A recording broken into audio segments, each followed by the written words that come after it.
Livro Ética Nicomaco. Autor Aristóteles. Livro 2. Capítulo 1. Sendo, pois, de duas espécies a virtude, intelectual e moral, a primeira, por via de regra, gera-se e cresce graças ao ensino, por isso requer experiência e tempo, enquanto a virtude moral é adquirida em resultado do hábito, donde ter se formado o seu nome por uma pequena modificação da palavra hábito. Por tudo isso, evidencia-se também que nenhuma das virtudes morais surge em nós por natureza, com efeito, nada do que existe naturalmente pode formar um hábito contrário à sua natureza. Por exemplo, a pedra que por natureza se move para baixo não se pode imprimir o hábito de ir para cima, ainda que tentemos adestrá-la jogando-a 10.000 vezes no ar, nem se pode habituar o fogo a dirigir-se para baixo, nem qualquer coisa que por natureza se comporte de certa maneira a comportar-se de outra. Não é, pois, por natureza, nem contrariando a natureza que as virtudes se geram em nós. Diga-se, antes, que somos adaptados por natureza a recebê-las e nos tornamos perfeitos pelo hábito.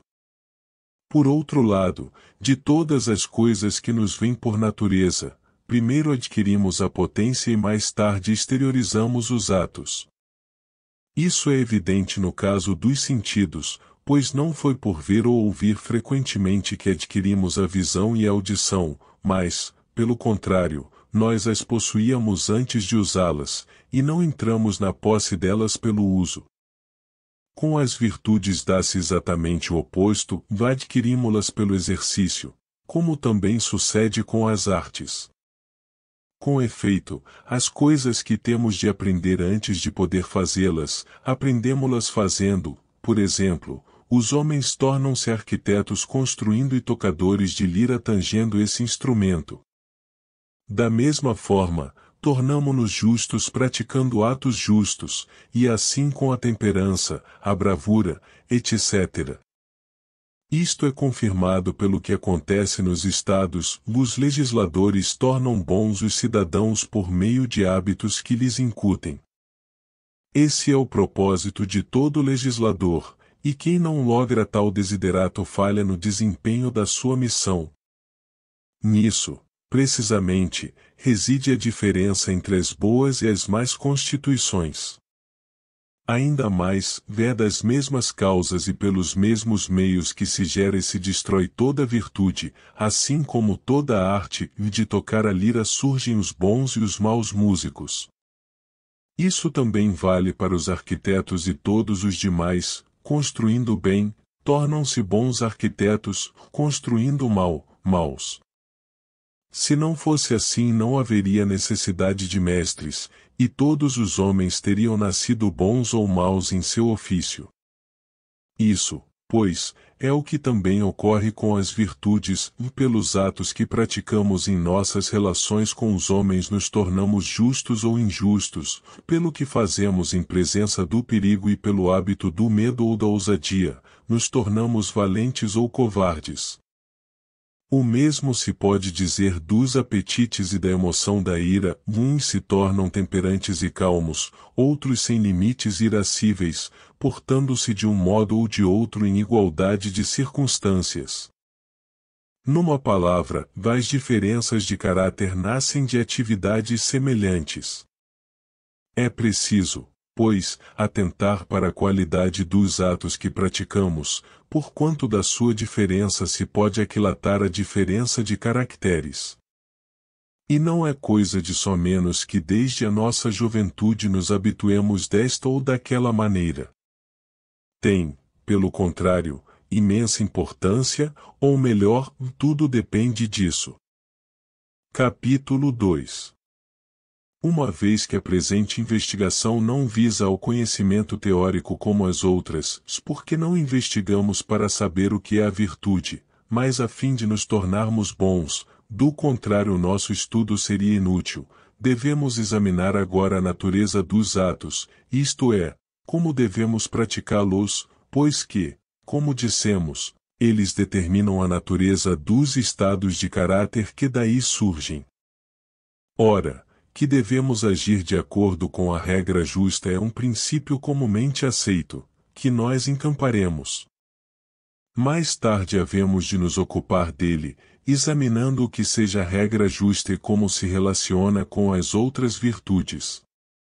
Uma coisa, porém, deve ser assentada de antemão, e é que todo esse tratamento de assuntos de conduta se fará em linhas gerais e não de maneira precisa. Desde o princípio fizemos ver que as explicações que buscamos devem estar de acordo com os respectivos assuntos. Tal como se passa no que se refere à saúde, as questões de conduta e do que é bom para nós não têm nenhuma fixidez.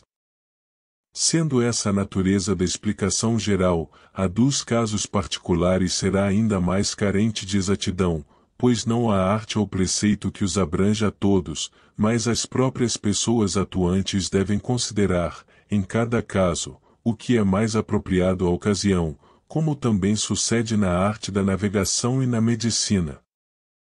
Mas, embora o nosso tratado seja desta natureza, devemos prestar tanto serviço quanto for possível. Comecemos, pois, por frisar que está na natureza dessas coisas o serem destruídas pela falta e pelo excesso, como se observa no referente à força e à saúde, pois, a fim de obter alguma luz sobre coisas imperceptíveis, devemos recorrer à evidência das coisas sensíveis. Tanto a deficiência como o excesso de exercício destroem a força, e, da mesma forma, o alimento ou a bebida que ultrapassem determinados limites, tanto para mais como para menos, destroem a saúde ao passo que, sendo tomados nas devidas proporções, a produzem, aumentam e preservam.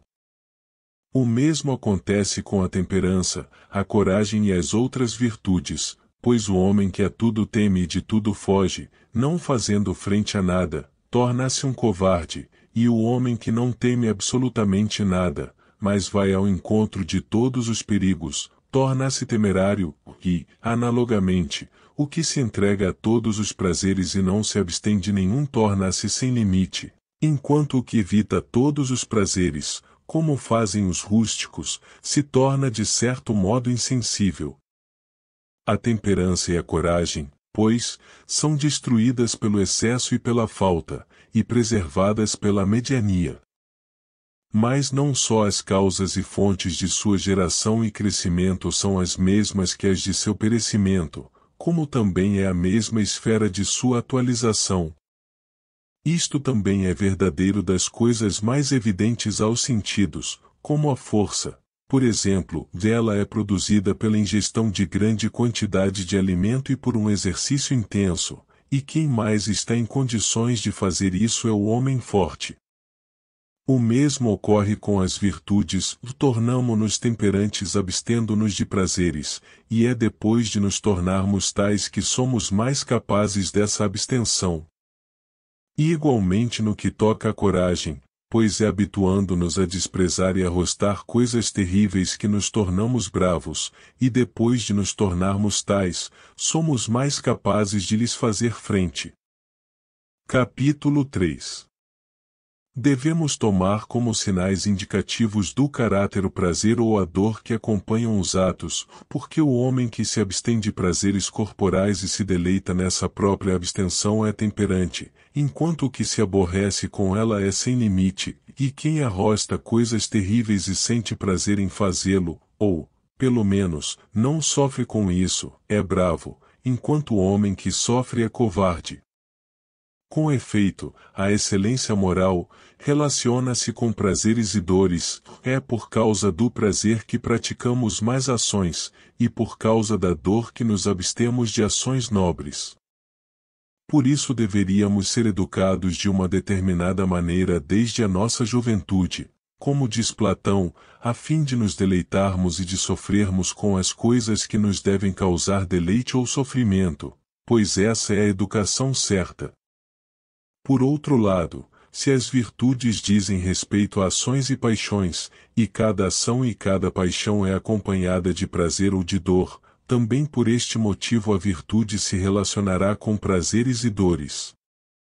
Outra coisa que está a indicá-lo é o fato de ser infligido o castigo por esses meios. Ora, o castigo é uma espécie de cura, e é da natureza das curas o efetuarem-se pelos contrários.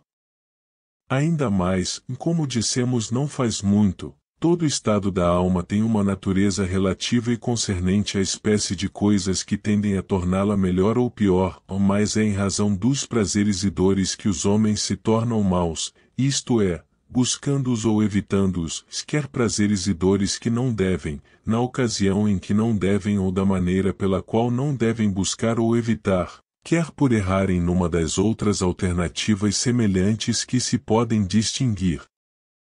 Por isso, muitos chegam a definir as virtudes como certos estados de inflexibilidade e repouso, ou não acertadamente, porém, porque se exprimem de modo absoluto, sem dizer o como se deve, como não se deve, quando se deve ou não se deve, e as outras condições que se podem acrescentar. Admitimos, pois, que essa espécie de excelência tende a fazer o que é melhor com respeito aos prazeres e às dores, e que o vício faz o contrário. Os fatos seguintes também nos podem mostrar que a virtude e o vício se relacionam com essas mesmas coisas. Como existem 3 objetos de escolha e 3 de rejeição, o nobre, o vantajoso, o agradável e seus contrários, o vil, o prejudicial e o doloroso, a respeito de todos eles o homem bom tende a agir certo e o homem mau a agir errado, e especialmente no que toca ao prazer. Com efeito, além de ser comum aos animais, este também acompanha todos os objetos de escolha, pois até o nobre e o vantajoso se apresentam como agradáveis. Acresce que o agradável e o doloroso cresceram conosco desde a nossa infância, e por isso é difícil conter essas paixões, enraizadas como estão na nossa vida. E, alguns mais e outros menos, medimos nossas próprias ações pelo estalão do prazer e da dor. Por esse motivo, toda a nossa inquirição girará em torno deles, já que, pelo fato de serem legítimos ou ilegítimos, o prazer e a dor que sentimos têm efeito não pequeno sobre as nossas ações. Por outro lado, para usarmos a frase de Heráclito, é mais difícil lutar contra o prazer do que contra a dor, mas tanto a virtude como a arte se orientam para o mais difícil, que até torna melhores as coisas boas. Essa é também a razão por que tanto a virtude como a ciência política giram sempre em torno de prazeres e dores, de vez que o homem que lhes der bom uso será bom e o que lhes der mau uso será mau. Demos por assentado, pois, que a virtude tem que ver com prazeres e dores, que, pelos mesmos atos de que ela se origina, tanto é acrescida como, se tais atos são praticados de modo diferente, destruída, e que os atos de onde surgiu a virtude são os mesmos em que ela se atualiza. Capítulo 4. Alguém poderia perguntar o que entendemos ao declarar que devemos tornar-nos justos praticando atos justos e temperantes praticando atos temperantes, porque, se um homem pratica tais atos, é que já possui essas virtudes, exatamente como, se faz coisas concordes com as leis da gramática e da música, é que já é gramático e músico. Ou não será isto verdadeiro nem sequer das artes? Pode-se fazer uma coisa que esteja concorde com as leis da gramática, quer por acaso, quer por sugestão de outrem. Um homem, portanto, só é gramático quando faz algo pertencente à gramática e o faz gramaticalmente, e isto significa fazê-lo de acordo com os conhecimentos gramaticais que ele próprio possui.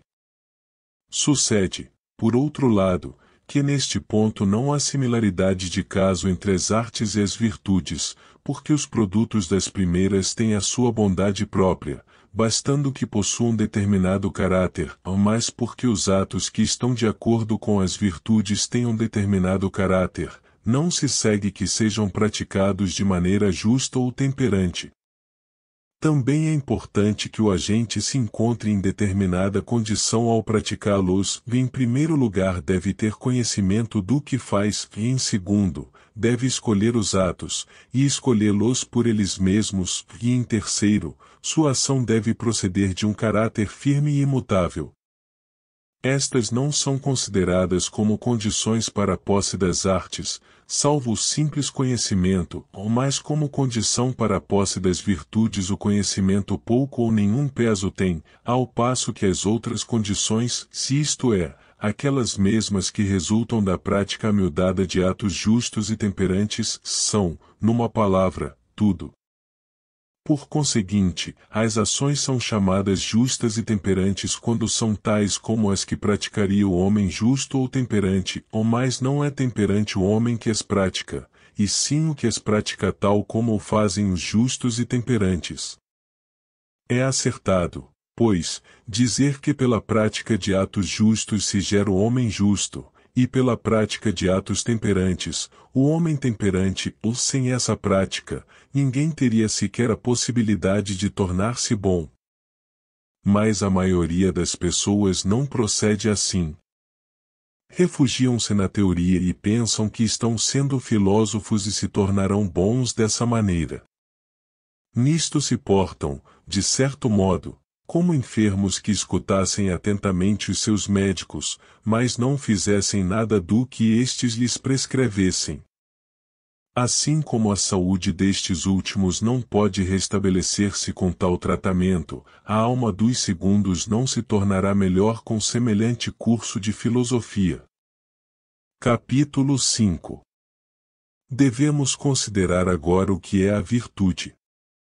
Visto que na alma se encontram três espécies de coisas, paixões, faculdades e disposições de caráter, a virtude deve pertencer a uma destas.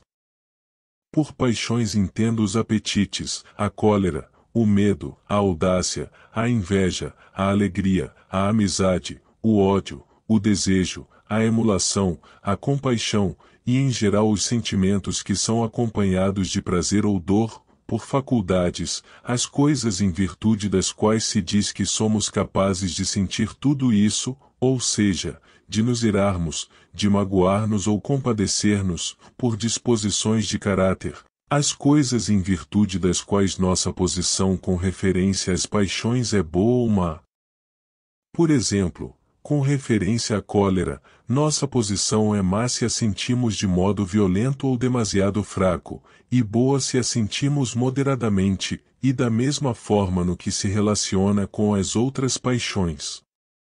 Ora, nem as virtudes nem os vícios são paixões, porque ninguém nos chama bons ou maus devido às nossas paixões, e sim devido às nossas virtudes ou vícios, e porque não somos louvados nem censurados por causa de nossas paixões. O homem que sente medo ou cólera não é louvado, nem é censurado o que simplesmente se encoleriza, mas sim o que se encoleriza de certo modo, mas pelas nossas virtudes e vícios somos efetivamente louvados e censurados.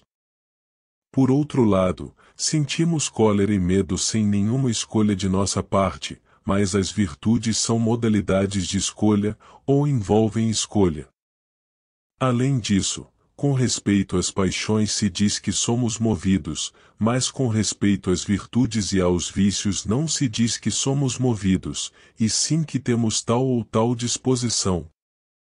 Por estas mesmas razões, também não são faculdades, porquanto ninguém nos chama bons ou maus, nem nos louva ou censura pela simples capacidade de sentir as paixões.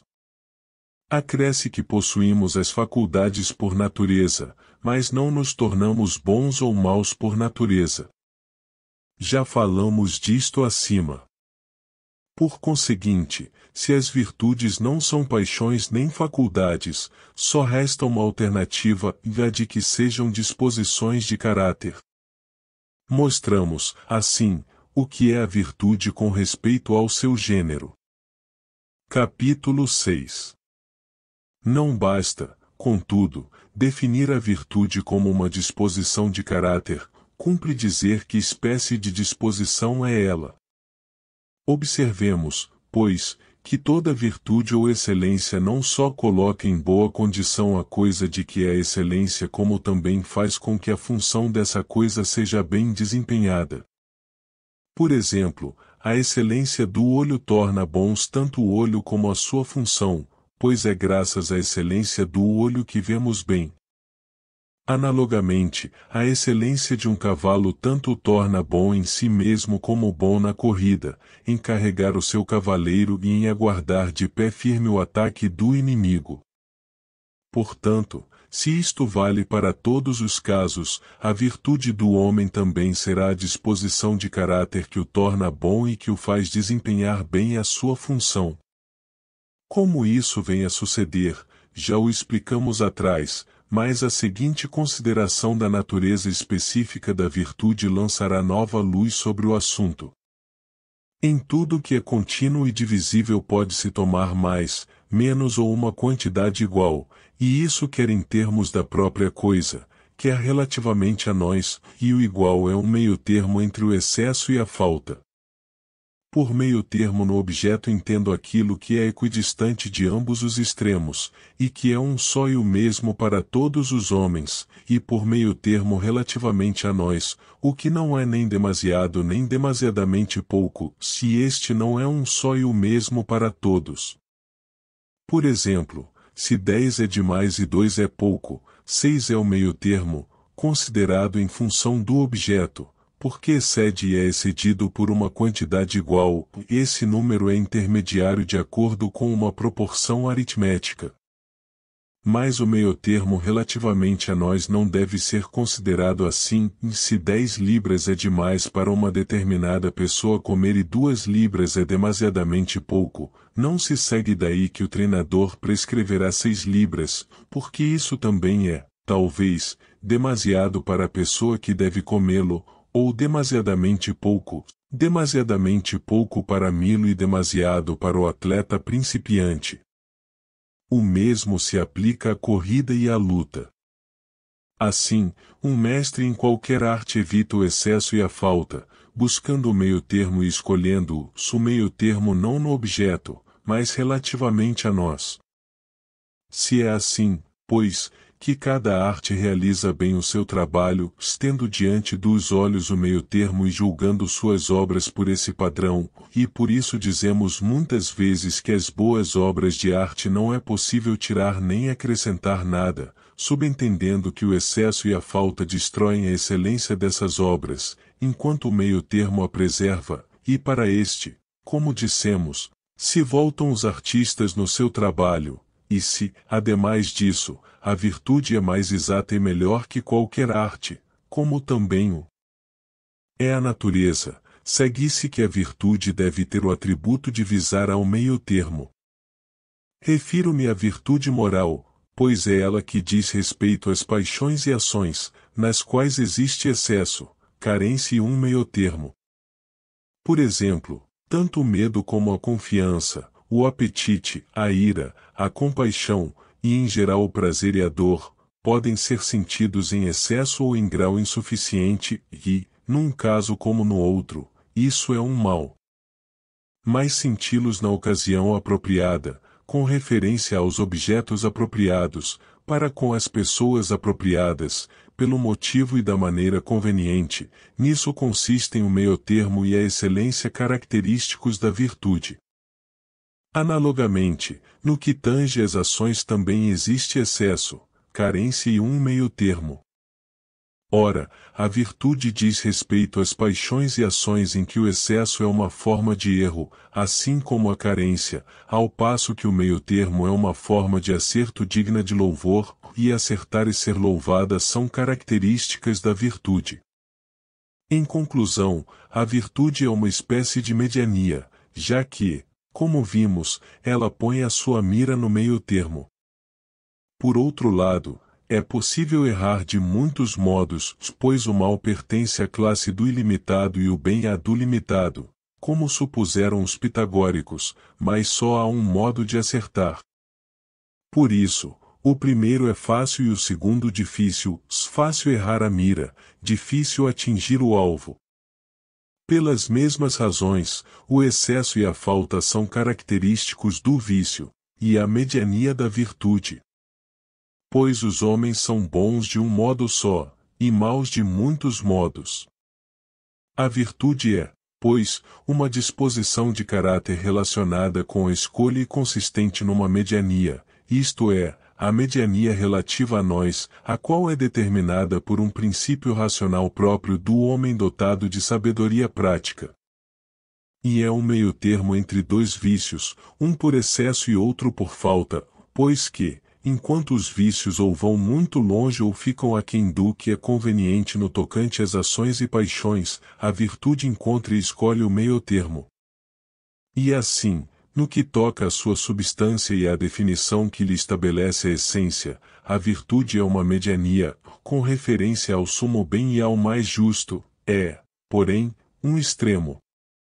Mas nem toda ação e paixão admite um meio-termo, pois algumas têm nomes que já de si mesmos implicam maldade, como o despeito, o despudor, a inveja, e, no campo das ações, o adultério, o furto, o assassínio. Todas essas coisas e outras semelhantes implicam, nos próprios nomes, que são mais em si mesmas, e não o seu excesso ou deficiência. Nelas jamais pode haver retidão, mas unicamente o erro. E, no que se refere a essas coisas, tampouco a bondade ou maldade dependem de cometer adultério com a mulher apropriada, na ocasião e da maneira convenientes, mas fazer simplesmente qualquer delas é um mal. Igualmente absurdo seria buscar um meio-termo, um excesso e uma falta em atos injustos, covardes ou libidinosos, porque assim haveria um meio-termo do excesso e da carência, um excesso de excesso e uma carência de carência. Mas, do mesmo modo que não existe excesso nem carência de temperança e de coragem, pois o que é intermediário também é, noutro sentido, um extremo, também das ações que mencionamos não há meio-termo, nem excesso, nem falta, porque, de qualquer forma que sejam praticadas, são mais. Em suma, do excesso ou da falta não há meio-termo, como também não há excesso ou falta de meio-termo. Capítulo 7. Não devemos, porém, contentar-nos com esta exposição geral, é importante aplicá-la também aos fatos individuais. Com efeito, das proposições relativas à conduta, as universais são mais vazias, mas as particulares são mais verdadeiras, porquanto a conduta versa sobre casos individuais e nossas proposições devem harmonizar-se com os fatos nesses casos. Podemos tomá-los no nosso quadro geral. Em relação aos sentimentos de medo e de confiança, a coragem é o meio-termo ou dos que excedem, o que o faz no destemor não tem nome, muitas disposições não o têm, enquanto o que excede na audácia é temerário, e o que excede no medo e mostra a falta de audácia é covarde. Com relação aos prazeres e dores, não todos, e menos no que tange as dores, o meio-termo é a temperança e o excesso é a intemperança. Pessoas deficientes no tocante aos prazeres não são muito encontradiças, e por este motivo não receberam nome, ou chamemo-las, porém, insensíveis. No que se refere a dar e receber dinheiro, o meio-termo é a liberalidade, o excesso e a deficiência, respectivamente, prodigalidade e avareza. Nesta espécie de ações as pessoas excedem e são deficientes de maneiras opostas, o pródigo excede no gastar e é deficiente no receber, enquanto o avaro excede no receber e é deficiente no gastar. De momento, tudo o que fazemos é dar um esboço ou sumário, e com isso nos contentamos, ou mais adiante essas disposições serão descritas com mais exatidão. Ainda no que diz respeito ao dinheiro, existem outras disposições, um meio-termo, a magnificência, pois o homem magnificente difere do liberal, o primeiro lida com grandes quantias, o segundo com quantias pequenas, um excesso, a vulgaridade e o mau gosto, e uma deficiência, a mesquinhez, estas diferem das disposições contrárias à liberalidade, e mais tarde diremos em que. Com respeito à honra e à desonra, o meio-termo é o justo orgulho, o excesso é conhecido como uma espécie de vaidade ócul e a deficiência como uma humildade indébita, e a mesma relação que apontamos entre a liberalidade e a magnificência, da qual a primeira difere por lidar com pequenas quantias, também se verifica aqui, pois há uma disposição que tem alguns pontos em comum com o justo orgulho, mas ocupa-se com pequenas honras, enquanto a este só interessam as grandes. Porque é possível desejar a honra como se deve, mais do que se deve e menos do que se deve, e o homem que excede em tais desejos é chamado ambicioso, o que fica a quem é modesto, enquanto a pessoa intermediária não tem nome. As disposições também não receberam nome, salvo a do ambicioso, que se chama ambição. Por isso, as pessoas que se encontram nos extremos arrogam-se a posição intermediária, e nós mesmos às vezes chamamos as pessoas intermediárias de ambiciosas e outras vezes de modestas, e ora louvamos a primeira disposição, ora a segunda. A razão disso será dada mais adiante, agora, porém, falemos sobre as demais disposições, de acordo com o método indicado. No tocante à cólera também há um excesso, uma falta e um meio-termo. Embora praticamente não tenham nomes, uma vez que chamamos calmo ao homem intermediário, seja o meio-termo também a calma, e dos que se encontram nos extremos, chamemos irascível ao que excede irritabilidade ao seu vício, e ao que fica aquém da justa medida chamemos pacato, e calma à sua deficiência. Há outros 3 meios-termos que diferem entre si, apesar de revelarem certa semelhança comum. Todos eles dizem respeito ao intercâmbio em atos e palavras, mas diferem no seguinte: um se relaciona com a verdade nessas esferas e os outros 2 com o que é aprazível, e destes, um se manifesta em proporcionar divertimento e o outro em todas as circunstâncias da vida. É preciso, portanto, falar destes 2, a fim de melhor compreendermos que em todas as coisas o meio-termo é louvável e os extremos nem louváveis nem corretos, mas dignos de censura. Ora, a maioria dessas disposições também não receberam nomes, mas devemos esforçar-nos por inventá-los, para que a nossa exposição seja clara e fácil de acompanhar. No que toca à verdade, o intermediário é a pessoa verídica e ao meio-termo podemos chamar veracidade, enquanto a simulação que exagera é a jactância e a pessoa que se caracteriza por esse hábito é jactanciosa, e a que subestima é a falsa modéstia, a que corresponde à pessoa falsamente modesta. Quanto à aprazibilidade no proporcionar divertimento, a pessoa intermediária é espirituosa e ao meio-termo chamamos espírito, o excesso é a chocarrice, e a pessoa caracterizada por ele, um chocarreiro, enquanto a pessoa que mostra deficiência é uma espécie de rústico e a sua disposição é a rusticidade. Vejamos, finalmente, a terceira espécie de aprazibilidade, isto é, a que se manifesta na vida em geral. O homem que sabe agradar a todos da maneira devida é amável, e o meio-termo é a amabilidade, enquanto o que excede os limites é uma pessoa obsequiosa se não tem nenhum propósito determinado, um lisonjeiro se visa ao seu interesse próprio, e o homem que peça por deficiência e se mostra sempre desagradável é uma pessoa mal-humorada e rixenta. Também há meios-termos nas paixões e relativamente a elas, pois que a vergonha não é uma virtude, e não obstante louvamos os modestos. Mesmo nesses assuntos, disse que um homem é intermediário e outro excede, como, por exemplo, o acanhado que se envergonha de tudo, enquanto o que mostra deficiência e não se envergonha de coisa alguma é um despudorado, e a pessoa intermediária é modesta.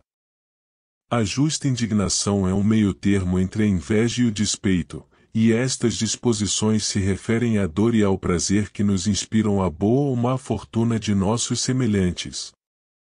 O homem que se caracteriza pela justa indignação confrange-se com a má fortuna imerecida, o invejoso, que o ultrapassa, aflige-se com toda a boa fortuna alheia, e o despeitado, longe de se afligir, chega ao ponto de rejubilar-se. Teremos oportunidade de descrever alhures estas disposições. Quanto à justiça, como o significado deste termo não é simples, após descrever as outras disposições distinguiremos nele duas espécies e mostraremos em que sentido cada uma delas é um meio termo, e trataremos do mesmo modo as virtudes racionais. Capítulo 8. Existem, pois, 3 espécies de disposições, sendo 2 delas vícios que envolvem excesso e carência respectivamente, e a terceira uma virtude, isto é, o meio-termo. E em certo sentido cada uma delas se opõe às outras 2, pois que cada disposição extrema é contrária tanto ao meio-termo como ao outro extremo, e o meio-termo é contrário a ambos os extremos, assim como o igual é maior relativamente ao menor e menor relativamente ao maior. Também os estados medianos são excessivos em confronto com as deficiências e deficientes quando comparados com os excessos, tanto nas paixões como nas ações. Com efeito, o bravo parece temerário em relação ao covarde, e covarde em relação ao temerário, e, da mesma forma, o temperante parece um voluptuoso em relação ao insensível e insensível em relação ao voluptuoso, e o liberal parece pródigo em confronto com o avaro e avaro em confronto com o pródigo.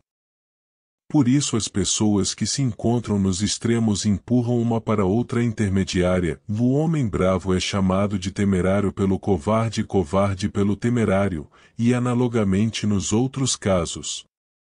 Opostas como são umas às outras essas disposições, a maior contrariedade é a que se observa entre os extremos, e não destes para com o meio-termo, porquanto os extremos estão mais longe um do outro que do meio-termo, assim como o grande está mais longe do pequeno e o pequeno do grande, do que ambos estão do igual. Por outro lado, alguns extremos mostram certa semelhança com o meio-termo, como a temeridade com a coragem e a prodigalidade com a liberalidade. Os extremos, porém, mostram a maior disparidade entre si. Ora, os contrários são definidos como as coisas que mais se afastam uma da outra, de modo que as coisas mais afastadas entre si são mais contrárias. Ao meio-termo, o mais contrário às vezes é a deficiência, outras vezes o excesso. Por exemplo, não é a temeridade, que representa um excesso, mas a covardia, uma deficiência, que mais se opõe à coragem, ou mais no caso da temperança, o que mais se lhe opõe é a intemperança, um excesso. Isso se deve a 2 motivos, um dos quais reside na própria coisa, e pelo fato de um dos extremos estar mais próximo do meio-termo e assemelhar-se mais a ele, não opomos ao meio-termo esse extremo, e sim o seu contrário. Por exemplo, como a temeridade é considerada mais semelhante à coragem e mais próxima desta, e a covardia mais dissemelhante, é este último extremo que costumamos opor ao meio-termo, porquanto as coisas que mais se afastam do meio-termo são consideradas como mais contrárias a ele. Esta é, pois, a causa inerente à própria coisa. A outra reside em nós mesmos, pois aquilo para que mais tendemos por natureza nos parece mais contrário ao meio-termo. Por exemplo, nós próprios tendemos mais naturalmente para os prazeres, e por isso somos mais facilmente levados à intemperança do que à contenção.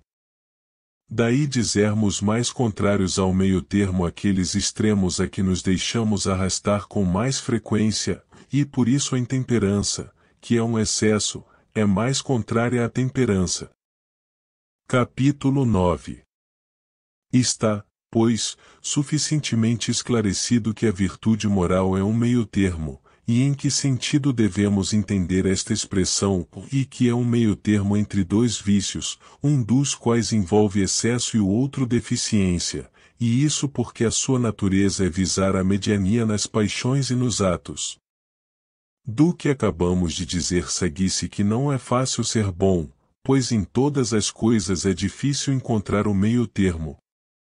Por exemplo, encontrar o meio de um círculo não é para qualquer um, mas só para aquele que sabe fazê-lo, e, do mesmo modo, qualquer um pode encolerizar-se, dar ou gastar dinheiro, se isso é fácil, ou mais fazê-lo à pessoa que convém, na medida, na ocasião, pelo motivo e da maneira que convém, eis o que não é para qualquer um e tampouco fácil.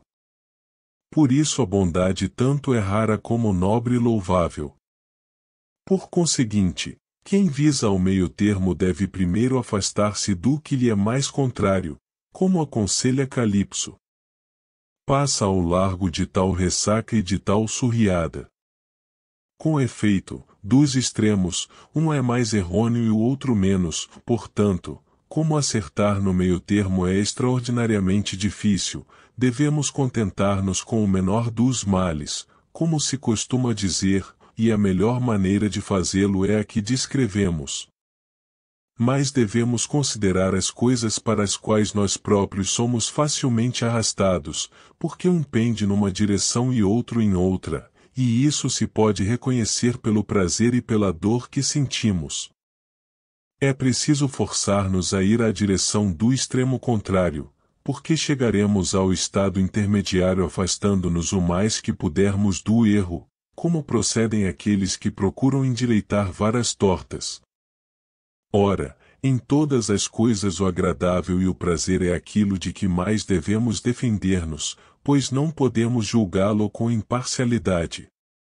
A atitude a tomar em face do prazer é, portanto, a dos anciãos do povo para com Helena, e em todas as circunstâncias cumpre-nos dizer o mesmo que eles, porque, se não dermos ouvidos ao prazer, correremos menos perigo de errar.